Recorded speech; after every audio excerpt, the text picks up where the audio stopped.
Eu acredito que devem colocar isso na conta da religião. Devem falar para você o seguinte: Flávia, mas você está defendendo isso porque são seus valores cristãos e o Estado é laico, logo você não pode trazer a sua religiosidade aqui para dentro para a gente discutir leis.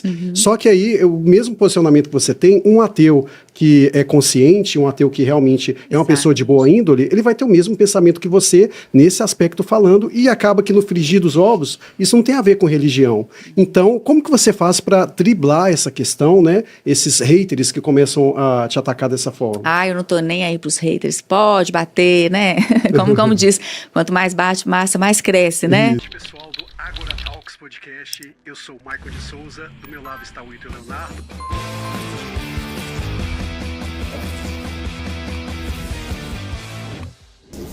Tamo na área e se derrubar, já sabe, né?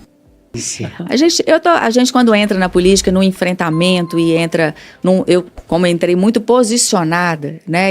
Eu fui chamada para isso, né? Eu entrei na política por um chamado mesmo, de uma lacuna que eu percebia, que não existiam mulheres posicionadas numa área, né? Eu via antes de eu ser vereadora, o meu marido foi vereador, e eu ia acompanhar o mandato dele, né? Assim, só para organizar o gabinete, para estar orando pela vida dele, né, como uma esposa, organizando lá o funcionamento.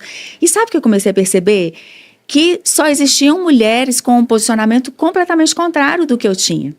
Eu falei, meu Deus, cadê as mulheres de Belo Horizonte posicionadas, conservadoras? Porque o que essas mulheres estão defendendo aí, eu não acredito, não é o que eu penso. E eu tenho certeza que não é o que a maioria da população, as mulheres de Belo Horizonte, pensam. E é nessa lacuna que eu entrei, sabe? Eu entrei mesmo com esse chamado, assim, olha, se Deus permitir que eu seja, né, uma vereadora, eu já sei para que eu vou ser, eu vou entrar posicionada. Então, eu já sabia também que eu ia apanhar, né? Eu já sabia o que eu ia enfrentar.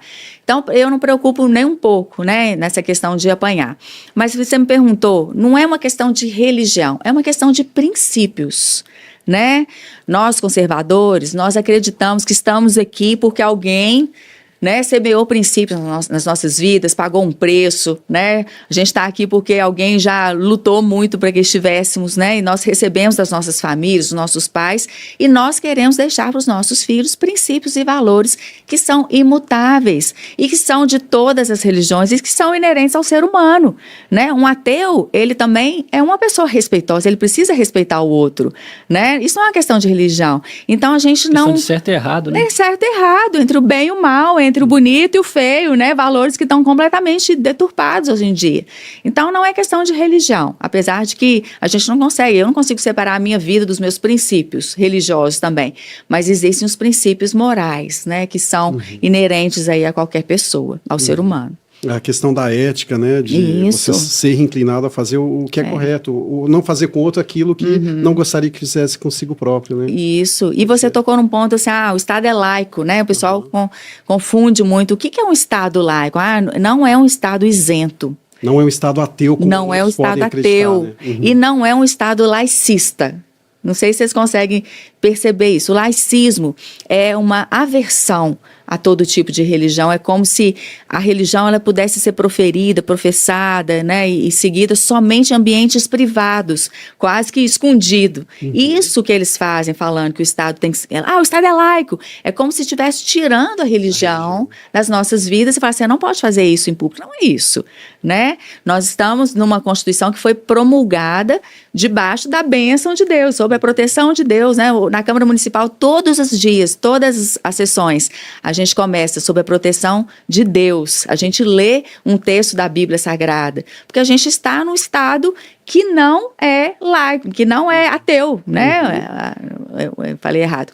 Então, assim, a religiosidade faz parte das nossas vidas. Isso é muito confundido, as pessoas acabam querendo impor a gente, né? Uma coisa que a gente não precisa cumprir, não precisa estar aí vivendo isso, né? Exatamente, até mesmo porque um Estado laico é um Estado plural no sentido de religião, ou seja, abraça todas as religiões. Exato. E não discrimina nenhuma. E logo, se não discrimina nenhuma, então eu particularmente não vejo nenhum problema um líder religioso assumir um cargo público, exatamente por conta dessa questão. Agora, há uma ala extremista que fala, não, se a pessoa é pastora, ela tem que passar longe de um congresso, ela não tem que se envolver com política, só que no final das contas, você exercer uma religião é um ato político, porque toda Exatamente. religião é um ato político. Então, não há o que se falar em querer acreditar que quando a pessoa vai decidir alguma lei, vai julgar alguma coisa, ela não tem aqueles princípios dela dentro de si mesmo.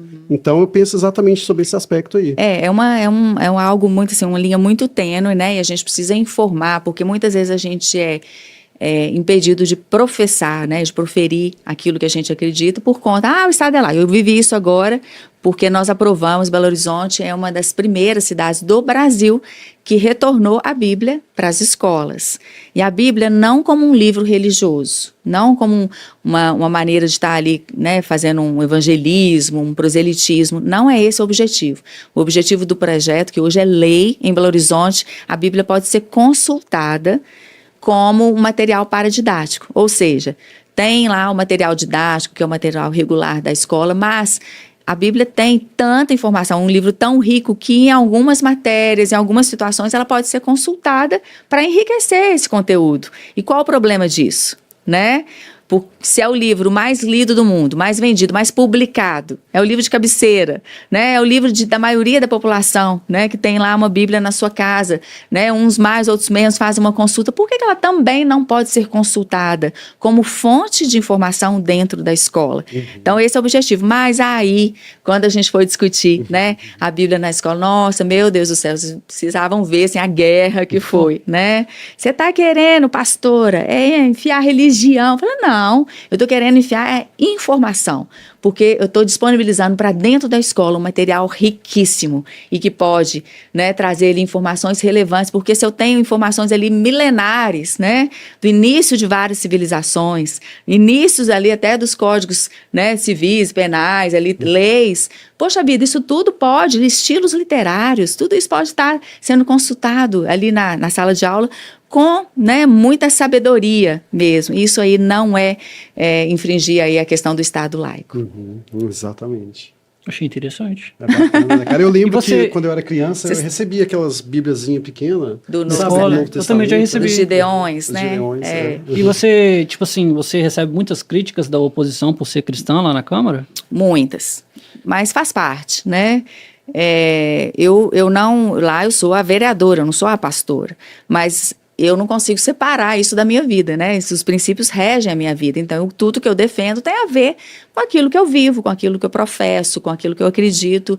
Então, a maioria dos meus projetos é na área de educação, muitos projetos, assim, ideológicos, mas as pessoas acham que é só isso, né? Mas a gente também está lá lutando para a qualidade da educação, né? Para a questão de aumentar os índices lá de aprovação dos alunos, né? Então, é todo um contexto, só que o que fica mais em evidência são essas questões mais polêmicas. Mas o nosso trabalho nos bastidores, em toda a estrutura das escolas, né? A situação dos professores e tudo, a inclusão nas escolas, isso tudo faz parte, né, do nosso Eu falo trabalho. porque a esquerda parece que critica muito, né, o cristianismo. Mas eles adoram, bate mas muito de eles frente, também como se fosse um preconceito com a religião. É um preconceito, né? É um preconceito. Mas a esquerda, né? Nós temos lá vereadores hoje que defendem a sua religião, religiões de matriz africana. Eles também estão fazendo a defesa e é lícito, né? Eles foram eleitos por uma parcela da população, estão lá representando, então que eles defendam também, Exato. né? Mas não venham falar para a gente não defender a nossa, né?